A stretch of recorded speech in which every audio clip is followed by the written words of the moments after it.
स्थान पर वैद्युत युक्तियों को पार्श्व क्रम में संयोजित करने के क्या लाभ है। तो पार्श्व क्रम को हम समांतर क्रम भी बोल सकते हैं। समांतर क्रम इसलिए क्योंकि पार्श्व क्रम पे सभी उपकरण जो रहते हैं वो समांतर धारा लेते हैं और उनका विभव समान रहता है। अब श्रेणी क्रम में संयोजित करने के स्थान पर वैद्युत युक्तियों को पार्श्व क्रम में क्यों संयोजित करते हैं, इसके लाभ क्या है, ये मैंने चित्र बनाकर आपको समझाने की कोशिश की है। तो परिपथ मैंने दोनों बनाए हैं, श्रेणी क्रम और समांतर क्रम।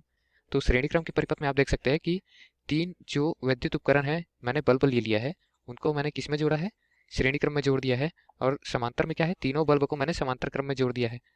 अब अगर मैं एसी मेंस मतलब जो विद्युत स्रोत है उससे 230 वोल्ट या 220 वोल्ट जो हमारे घर में आता है वो करंट लेता हूँ, वो विभव वाला करंट लेता हूँ श्रेणी समांतर दोनों में, तो श्रेणी में क्या होगा, कुंजी मैं एक ही लगा सकता हूँ। दूसरा लगाया तो मतलब मैं तीनों के लिए अलग अलग कुंजी प्रदत्त नहीं कर सकता।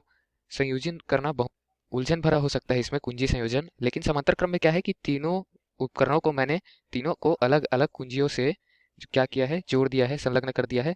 तो मैं जिस परिपथ को पूर्ण करना चाहता हूँ, जिस भी विद्युत उपकरण को चलाना चाहता हूँ, उसकी कुंजी को मैं चालू कर सकता हूँ, जिससे क्या होगा, परिपथ पूर्ण हो जाएगा और विद्युत उपकरण जो है वो चलना चालू हो जाएगा। तो इस तरीके से समांतर क्रम के लाभ हो सकते हैं कि मैं उसको अलग अलग कुंजियों से संयोजित करके चला सकता हूँ और नियंत्रित कर सकता हूँ। अब दूसरा लाभ देखते हैं, दूसरा लाभ क्या है। दूसरा लाभ हो जाएगा वोल्ट।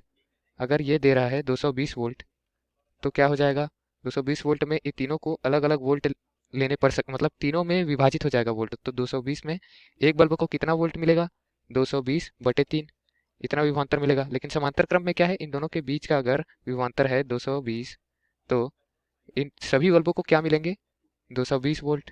इसको भी 220 वोल्ट। तभी सभी घरों के हमारे घरों में ना सभी उपकरण जो फ्रिज, टीवी, पंखा, मिक्सी, कूलर सभी ना 220 वोल्ट के बनाए जाते हैं। क्योंकि हमारे घरों में जो संयोजन होता है वो समांतर क्रम में होता है और हमारे घरों में जो बिजली आती है वो रहती है 220 वोल्ट के विभवांतर की। तो इस तरीके से हमारा श्रेणी क्रम संयोजित करने पे स्थान पर वैद्युत युक्तियों को पार्श्व क्रम में संयोजित करना बहुत सारे लाभ हमको प्रदत्त करता है। तो समांतर क्रम संयोजन हर तरीके से श्रेणी क्रम संयोजन से बढ़िया है वैद्युत युक्तियों के लिए। धन्यवाद।